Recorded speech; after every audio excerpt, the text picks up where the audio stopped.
আমু তুমি কোথায় আসছো? কোথায় আসছো আমু তুমি? আইফেল টাওয়ারটা কি?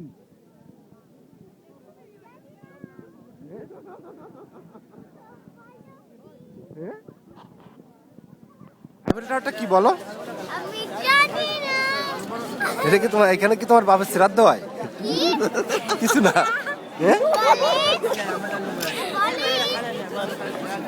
বলো এখানে আমার বাপের শ্রাদ্ধ হয় বলো। তাহলে এখানে কি আমার কাছে আসো। এইখানে আইফেল টাওয়ার প্যারিসের একটা ঐতিহ্য। আইফেল টাওয়ার প্যারিসের একটা তো এইখানে কি তাহলে তোমার তোমার মার সাথে আমার বিয়ে হয়েছিল এইখানে বসে? আপনার বিয়ে হয়ে গেছে। কার সাথে? মৌসুমী আন্টির সাথে। না না, ইয়েস ইয়েস মৌসুমীর সাথে বিয়ে হয় না আমার। Yes yes. তাহলে কার সঙ্গে বিয়ে হবে আপনার? এই যে দেখো, এই যে দেখছো